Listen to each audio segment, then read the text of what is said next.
Welcome everyone to another episode of the Shaman's Way podcast. As always, this episode comes from the teachings of our amazing friend and shaman in residence, Cricket. We hope you're enjoying these podcasts as much as we enjoy making them, and I'd like to take just a moment to ask you if you would please leave us a rating and a comment in iTunes or whichever podcast player you're listening to us from. Giving us a rating and sharing this podcast with others is the biggest way you can tell us that you like our show. Now, without further ado, on with the episode.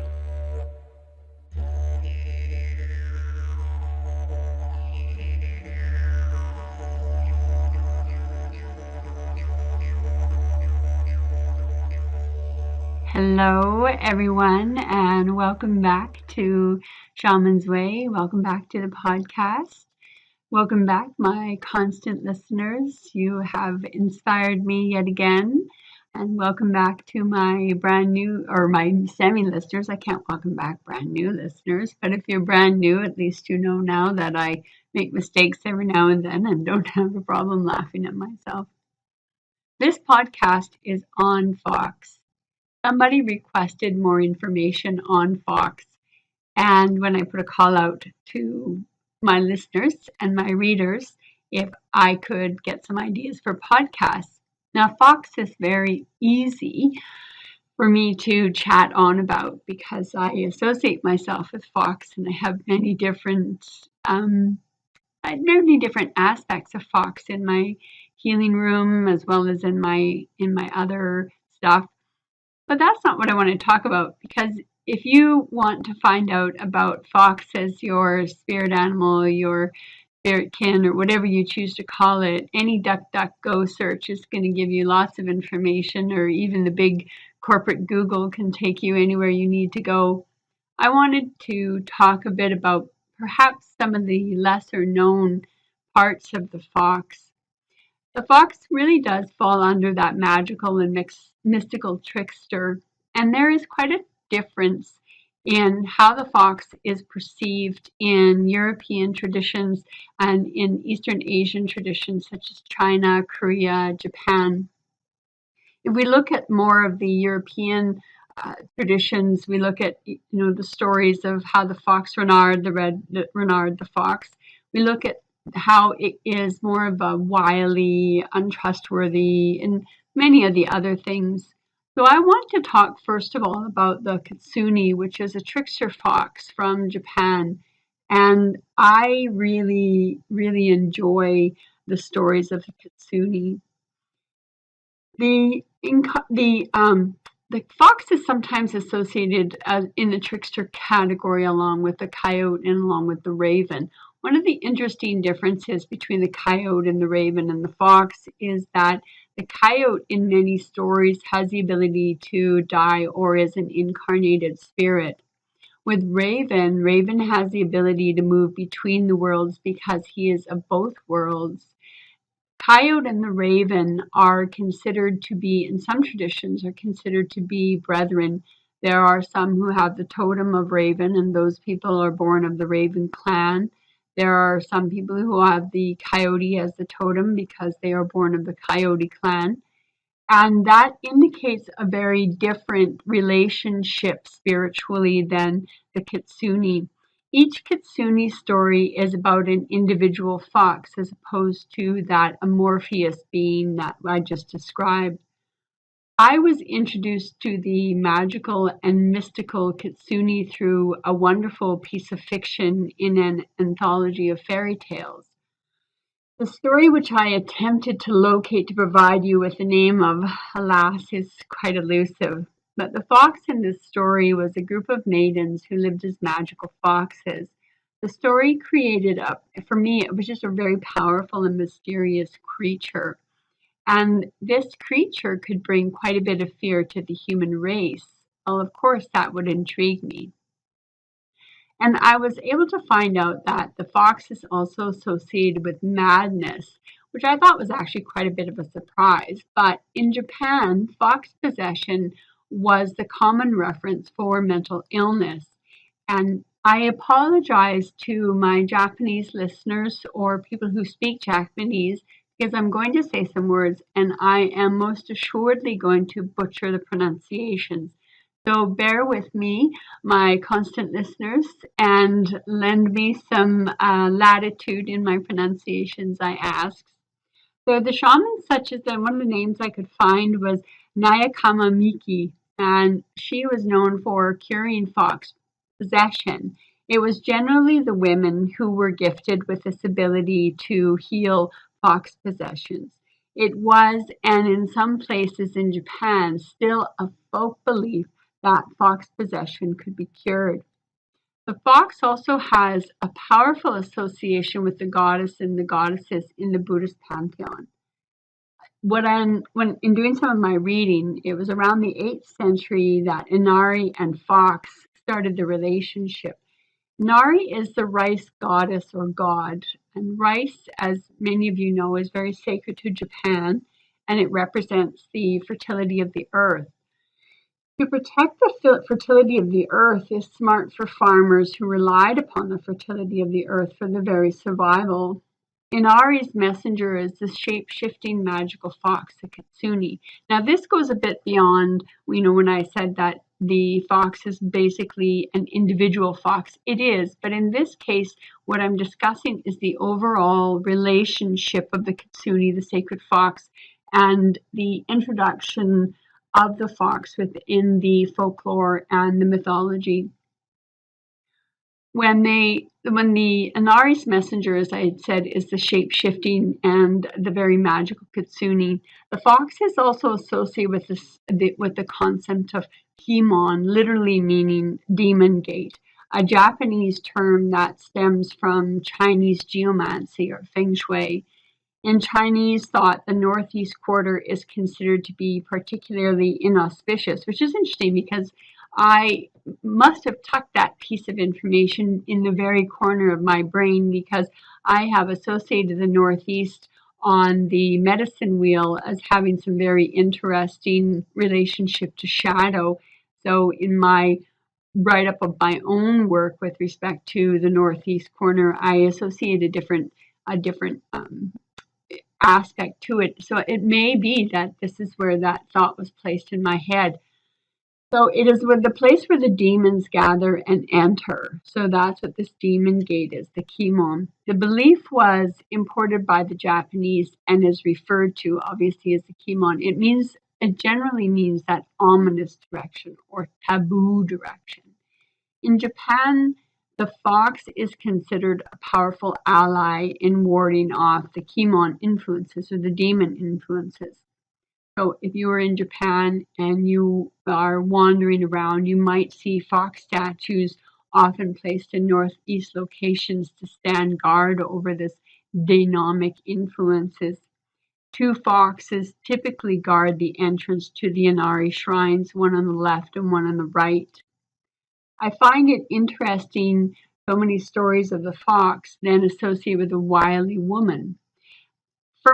In all the work that I did and all the digging that I did all these numbers of years ago, I could not really find a clear link to how the venerated fox, the kitsune, then in Japanese folklore was transformed into an evil or an enchantress woman. What happened in the psyche of the country to take the fox as a benefactor and guardian to a fox as a beguiler and trickster? I don't have an answer, but I did find a scholar named Janet Goff who wrote this particular stanza that I'm going to read to you, and this is where the quote begins. The link between fox and femme fatale is clearly spelled out in the old grave. Now that is a poem, and this is where I'm going to butcher words. A work by the Tiang poet Po Chui or Bai Yu. I'm not sure if I'm pronouncing that right, but alluded by countless Japanese writers. The poem is about a fox in an old grave changing into a beautiful woman with fine makeup and lovely hairdo, its tail flowing like a long red skirt. The end of the poem declares that a fox disguised as a woman does little harm, whereas a woman who acts like a vulpine enchantress can lead to ruin. That may be the part of it, and that is from Janet Goff. The fox fascinated me, and it has for many years. They can transform themselves at will into any shape of their choosing, from scholars, students, bodhisattvas, to beautiful women to seduce men. Most kitsune in stories are female, however, they certainly do not have to be. A few facts about the kitsune. A fox cannot trick a human, and in the stories thereby makes them very cunning. Unlike our coyote or raven, fox cannot permanently change a life.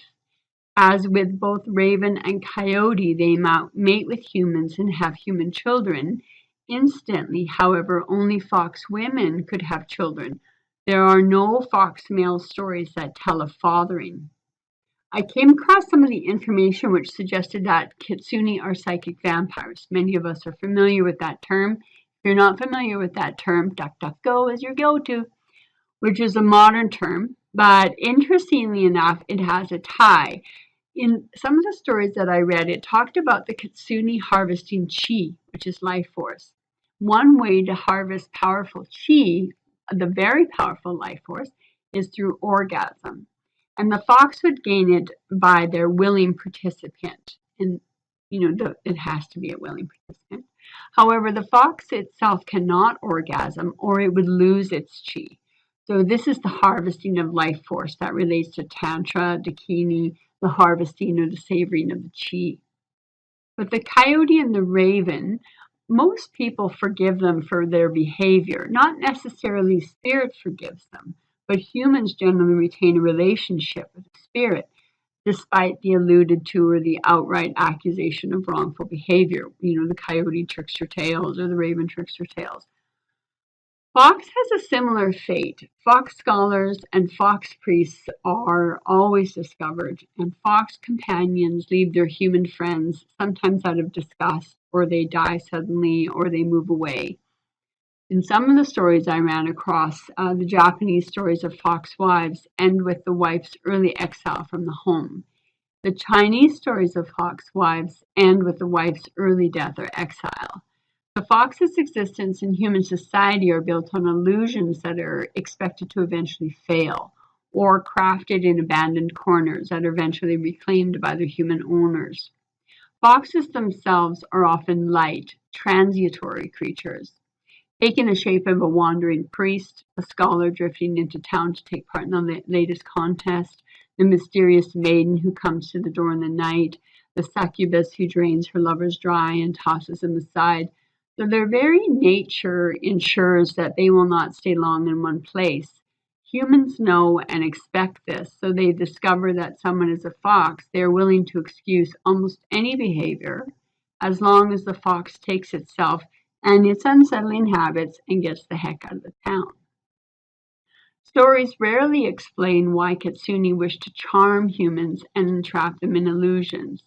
According to the fox marriage legend, the fox in the guise of a pretty woman will lead men into temptation to satisfy its desire.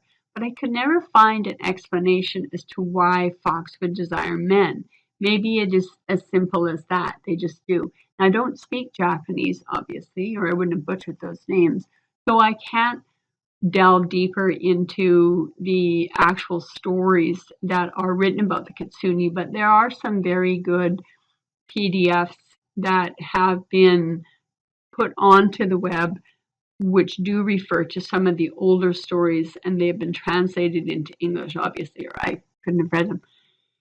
Kitsune sometimes are known to live in graveyards, so they're associated with death.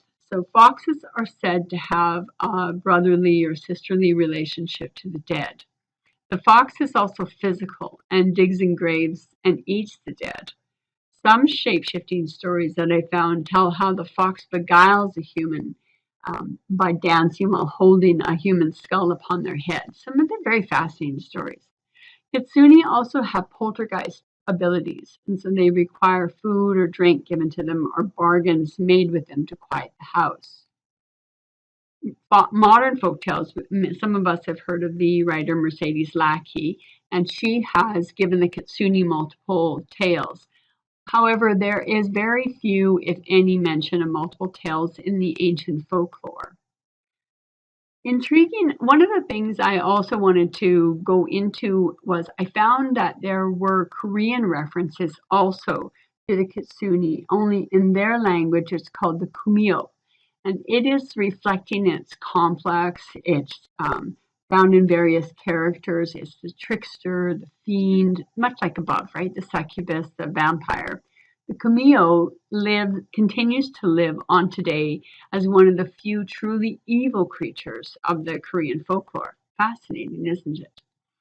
The Cameo is said to be a fox that has lived 1,000 years, after which it gains the power of shape-shifting. They most often choose to transform into the form of a beautiful girl and are rumored to seduce men for the ultimate goal of eating their livers, or in some stories, their hearts. Although it should be pointed out in My Girlfriend is a Nine-Tailed Fox, which is a story, that this is revealed to be a rumor that ruined the main character's reputation and kept her from landing a husband. Of course, she was still encouraged in this story to drink blood and told that her boyfriend must die after 100 days. Why, I don't know, but that's part of the story. In traditional stories, the cameo retains more of its fox-like nature, with some stories depicting them as more of half fox, half human, or were-fox. Despite the existence of the tales depicting the Kuyumo as good, or even as naive beings being exploited by evil humans, they've gained the reputation of being evil. Sometimes they're feral beasts, depicting or seducing men. Again, we're back to the graves. They rob the graves to eat the hearts of the recently deceased. In one story, the Cameo transforms into a male form in order to seduce the woman, which is different from the kitsune, where there is never a male form, or there isn't a kitsune who is shapeshifted into a man who fathers children. Foxes are nocturnal hunters. Many of you likely know this or don't. If you've ever heard their cry, it is eerie, it is a bit haunting, and the fox often has a reputation for almost supernatural cunning and cleverness. So truly, it's no surprise that their mythological representations of them inspire these traits of wisdom and intelligence. In folklore and myth, the fox is often depicted as wise or clever. The fox is very clever. The fox in its natural environment is a very clever creature. It's a very well-tuned hunter. It is very curious. I think that is probably one of the endearing qualities of the fox for me, is its absolute curiosity. And I think because it is clever, we see it as a trickster, using its cunning to get what it wants. So in this guise, it may be benevolent, teaching a lesson to deceive, but more often than not, what the fox is doing, what I find amusing, is that they do stuff for their own sense of fun or their own advancement, and sometimes just to be completely malicious. Examples of tricksters, foxes in North Native American or Nordic myths, Asian myths, the kitsune, the Aesop's fables, the Renard, I mentioned Renard, the fox who outwits multiple foes with cunning. Foxes can steal from humans, so the depiction of it being cunning or thievery is not really very surprising. Using cunning or treachery, a fox will outwit a human or another animal to steal what it wants. This is often related to the trickster version of the fox. In Aesop's fables, the fox uses flattery to steal cheese from the crow. In the shapeshifter, in keeping with being able to deceive, some legends paint foxes or fox spirits who assume other forms under certain circumstances or even at will. Quite often, the assumed form turns out to be human, but again, like I said earlier, it retains some of the fox-like characteristics. The Inuit have fox spirits who transform into humans and usually into beautiful girls. There are many different types of fox. And fox, I'm going to just share a little bit about my own personal fascination with them. They are probably one of the more studied of our four-legged furry creatures that live in the wild. And it has been known that they will change their color, change their shape, change their behavior very quickly if they've been bred in captivity and if they have had different experiments done on them and if they've been kept in different conditions. Their fur color will change, their faces will change, their whining behavior will change. It's very fascinating how quickly they adapt. They're very, and I know that there are some people, you'll see them on YouTube or any number of things where you see the fox as being a guest in the house or a pet. I would never own a fox as a pet as much as I love them. They are far too curious. They need such a rich environment that I think they are really very, they're very devilish creatures to keep in the house.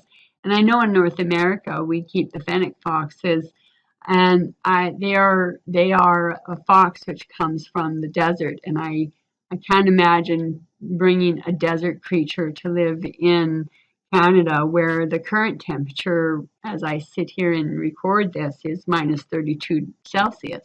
So I can't imagine bringing that poor little fox, although they're awfully, awfully cute. So we've even continued to bring and to keep fox close to us in some regards. We have the gray fox. When I was in Belize, I got to see a small gray fox that is known for climbing trees and was actually able to see it climb a tree, which was quite a fascinating for me because I am a lover of fox. The silver fox can often be almost completely black, but absolutely beautiful. The white Arctic fox, so beautiful. I can see why the Inuit would create stories about them. They have this most beautiful white fur, and then their eyes are outlined in black, and sometimes they even might have black tips on their ears. Great stories with respect to how the fox is a trickster, and there's an Inuit story about a fox who was, I think I told this story, but there was a fox who was very hungry, and between the raven and the fox, it was a story about the fox trying to outwit the raven. And in this particular story, the fox goes to the grouse and goes up to the tree of the grouse and says, "Give me one of your eggs, or I will come up there and I will eat you." And the grouse, being as stupid as a grouse is, of course, rolled one of her eggs out, and the fox said, "I'll never bother you again," ate the egg and ran away. And then the next day, the fox was hungry, and the fox, "If you don't give me one of your eggs, I'm going to climb that tree and I'm going to kill you." So the grouse, being the incredibly smart bird that it is, again dumped one of its eggs out. And the raven was watching this, and the raven said to the fox, or to the bird, said, "The fox can't get up there and get you, so no matter what it says, you're safe." So the next day, the fox comes back and demands another egg, and the bird says, "Fox, I don't have to do anything. You're never going to come up here. You're never going to get me." And the raven is in the tree and laughing, and the fox looks up and knows that it's been outsmarted by the raven. So what the fox decides to do is get even with the raven, and so as the fox is laying down on the ground, pretending that it is dead, and the raven flies around it, flies around it, flies around it, and the raven flies down, pecks at its feet, and the fox doesn't move, and it pecks at its head, and the fox doesn't move, and then all of a sudden, when the raven is less aware, the fox jumps up, grabs it in its jaws, and is laughing as it makes its way back to the den, and the raven is mad as it can be at itself, thinking, "Why did I fall for this fox trick?" So the raven comes up with a plan, and what the raven says is, "So, fox, why do you think it snows?" And the fox stops, thinks, and as soon as the fox opens its mouth to answer, the raven flies away. That's one of my favorite little Inuit tales with respect to the fox. So they are nocturnal. They are associated with the moon. They are extremely graceful animals like cats. For these reasons, I think they're often associated with the feminine. If it is a shapeshifter, as we found out, it's usually associated with an attractive female. The Asian fox spirits are depicted as female. In the Chinese, the Huli Jing are believed to make up an entirely feminine energy, yin or jing. and had to consume the masculine energy, yang, to survive. And here I think we're coming back to the harvesting of chi through sex or through orgasm. The feminine association is much weaker in European culture, where the archetypal fox tended to be represented as male. And that's what I was talking about very early on, is oftentimes the tricksters are male in almost every other culture. It just, what drew me to the kitsune was that the fox were female. That was actually a shapeshifter and a trickster that was female, which we don't often find. We don't often find female tricksters. I don't know why, but maybe there were in other times. I don't know. The mysterious and eerie cry of the fox has led to many mythological versions having mystical or supernatural powers beyond shapeshifting. In Scandinavian myths, the fox created the northern lights called the foxfire. In Japan, the marsh lights are often referred to as kitsune bai, meaning foxfire. The myths and legends that have appeared and altered forms in modern stories have influenced our own view of fox traits or fox animal motifs. So the many-tailed shape-shifting fox, these spirits which fulfill the same role as the fair folk do in European mythology. So they seem to be based on some of the same myths. So typically, in the case where in the case in the Chinese where or in the Korean where the Kimyo lives for 1,000 years, and they do gain their tails and they do have a tail. As they grow a new tail, they increase in their power in every 100 years until they reach the full 9. Thus, the number of tails is an easy shorthand for how powerful and old this Asian fox spirit is. The Korean, as we talked about before, their depiction is far darker, as we just spoke about, than the Japanese. We talked about them representing the bloodthirsty or taste for human flesh, whereas in the kitsune, the fox are guarding the demon gates, where here we have the guyomo. They are darker, and they're part of the demonology. So it's interesting how it has come about. In the Chinese, the Hulijing can either be a good or an evil spirit. Like Kitsune, the Huhimo, the Hulijing are shapeshifters. And again, they assume the shape of a young, beautiful woman. In fact, what I've understood is that the Chinese believe that they are entirely made of feminine energy, or yin or jing, and needed to gather again that masculine energy. They seduce or possess important men in order to trick them or consume their life force, yang. They were known to seduce or mislead the innocent away from dharma. So there are, some of them are featured in love stories with human men. The European foxes, they're very intelligent. They're often anthropomorphic, which sometimes means that they had supernatural powers. In the Scandinavians, the fox was a trickster. It used guile to catch its prey, or just mess with others for the hell of it. It was responsible for the foxfire, so the aurora borealis, as well as the phosphorytic light given off by decaying plant matter, which I think is kind of interesting. There's also Brunmagi, or fox-like creatures referred to as trolls that are known for tainting water. The Celts believed that every individual and clan had an ally, similar to the Native American myths of the totem animals. The fox is called the Mara Orahu, or I'm not going to pronounce this right. It's Sionnachh. I want to pronounce it in English, but I know Celtic language and English language is not really very similar. So Sionnach, maybe it's written in phonetic, I don't know. It's cunning, sly, and obviously it's able to make fools of people. It represents the ability to watch the motivations and movements of others while remaining unobserved yourself. So I think that's very interesting that the Celts really had that, belief into it that I carry too. I think of myself as in my fox mode as being very watchful, and my fox ears catching many different things. And I find myself watching and very cautious with respect to who goes where, what goes what. So I think that the fox, as being a spirit that works with me, has shaped a lot of how I perceive things, how I do things. Fox, like most animals in North American myths, they could speak and they were believed to be able to remove their fur again and become women in order to trick a human into believing what they are. Stealing fur would prevent them from returning to their fox form. We have that in many different stories where the shapeshifters are the skin. So if we get rid of the skin of the toad, if we get rid of the skin of the fox, or if we get rid of the skin of the coyote, then we don't have to worry about that person transforming back into their animal form. So there are many different ways of stories that we have with respect to how the fox influences, affects, or becomes a part of our day to day reality or our day to day life.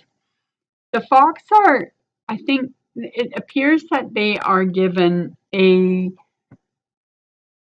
guess, a bad view, which I don't really care for. And I think that's why I wanted to do research into the different cultures and how the different cultures perceive the fox. I really like the Japanese culture that it was a female. I really like one of my favorite stories is The Fox in the Brothel. And I'd like to do a version of that, record a version of that later on in video format for the YouTube channel that we have. And it is not a story that you think it would be. The story is really about retaining integrity, and that the fox in this story, the fox in the brothel, was really concerned with catching people in the wrong. And that was another part of the story of the kitsune in the Japanese folklore, was that it could often be used to change a person's behavior or to seek out negative behavior or bad behavior and change or shame someone. Shame is a very strong force to control behaviors, to control thoughts, to control motivations. And shame is often used as a way of changing a person's character in folklore and in mythology. Again, it is a reflection of the culture that we live in. So if we live in a culture that uses shame as a way of controlling the population, it's going to come out in the stories. The anthropomorphizing of the fox, such as in Reynard, the French story, that's a very anthropomorphic fox. If we look at a cat, like Cat in the Boot, Puss in Boots, that's a very anthropomorphic animal. So we have this tendency to take an animal from its natural environment, introduce it into the human mind, and make it, quote unquote, shapeshift into whatever guise we require in order to get the point across for the story. I really like the idea of the kitsune guarding the inari and the rice goddess, and that the fox, that mythical creature that could go, that protected the northeast because it is an auspicious area. The medicine wheel aspect for me in the northeast is where the shadow of the absolute darkness turns into the shadow of the vernal equinox, or the non-shadow vernal equinox, or the equilibrium of the vernal equinox. And I find that part of the medicine wheel as being a little bit shady. And I use that as a pun, as well as I use that as a term of what can come or not come. The kitsune guarding that which is fertility and then being demonized, I find very fascinating. Or an animal that is used to guard something that is so sacred to the people, only then to turn around and become something that is to be afraid of, or an evil spirit, or madness being fox possession.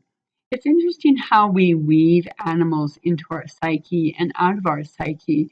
We ascribe to them various principles, various behaviors, various actions, which indeed they may not have, or really we just use as a way of allowing them into our realm or into our world.